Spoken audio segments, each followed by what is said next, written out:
Dean, you kept saying the words, let's just say.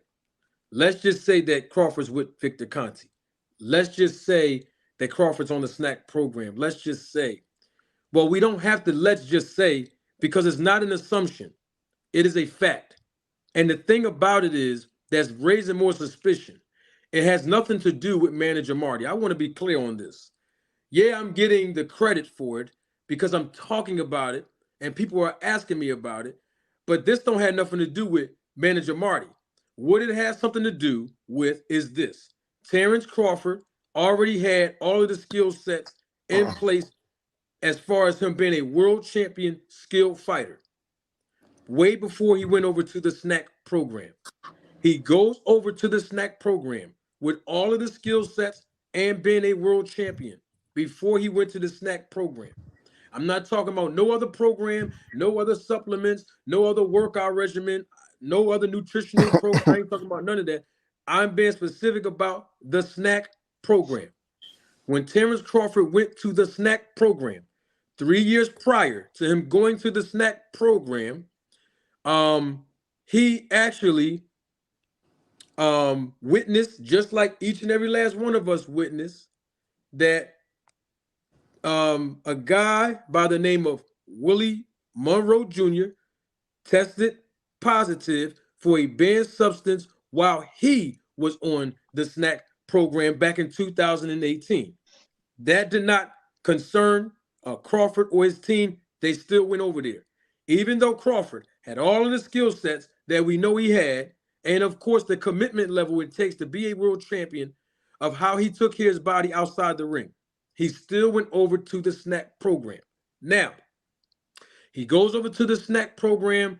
3 years prior, Willie Monroe tested positive for a banned substance while he was in the snack program when he tested for VADA. Those are facts. Now, moving forward, according to Terrence Crawford's friend LC, he specifically was on this platform, and he said, when I asked him, why did Terrence Crawford go to the snack program in 2021 if he was going to fight Spence? And because he said we all knew in Nebraska that he was going to eventually fight Spence. He said, his words, not mine. He went over there because Terrence Crawford believed, and everybody else, quote unquote, his words, not mine, were saying that Errol Spence was the bigger and stronger fighter.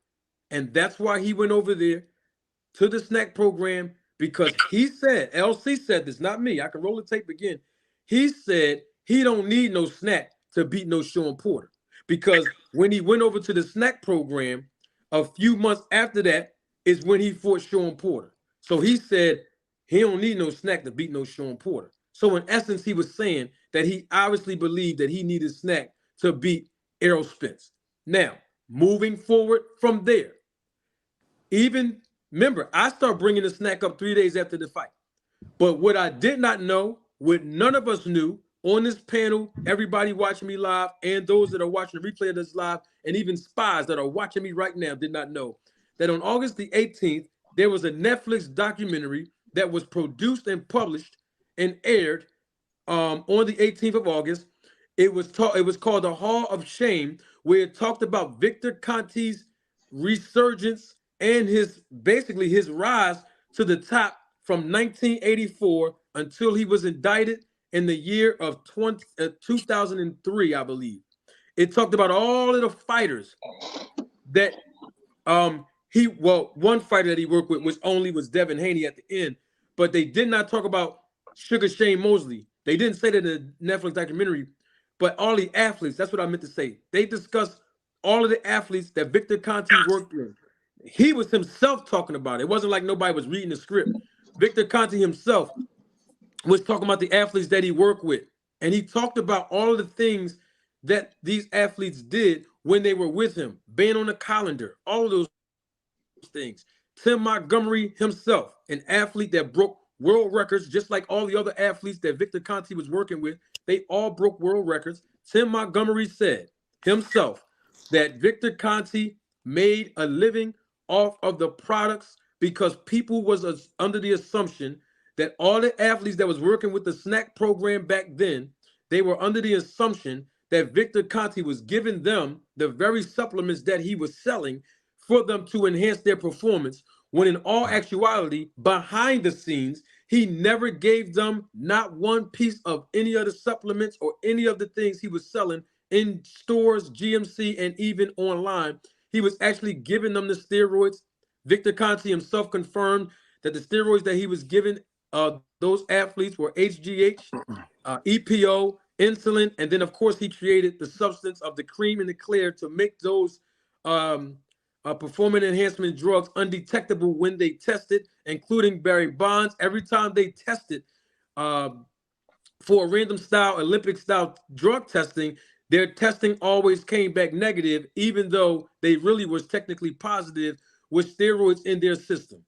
So what happens is, after that, now the cloud of suspicion that people already had before the Netflix special came out, it started to heighten because Victor Conte was basically airing out what his business model is. Tim Montgomery was airing out what the business model is.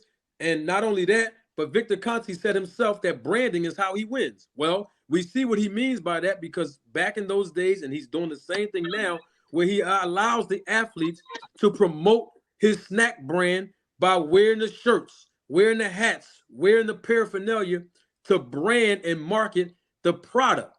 And so that's where this whole thing is. It's not just about, well, all fighters or all athletes use performance enhancement. But Manager Marty, that's not also, answering my question. Hold on, Deem. Let me finish, Deem. Let me finish, Deem. I got you. And it's not just about, well, if he's with the snack program, so what? If he had performance enhancement against Spence, so what? Well, we can't just say that like that, because there's a cloud of suspicion that's been following Victor Conte all the last 30 years. Now, if Terrence Crawford was on another strength and conditioning program of somebody else, I don't think the publicity would be attached to him the way it is today. But he's over there with a guy who funds VADA. Who knows the testing protocol, who's tweeting, if not every week, definitely every month for the last couple of years. Victor Conte is tweeting, and he's actually saying, hey, there's drugs and performance enhancement drugs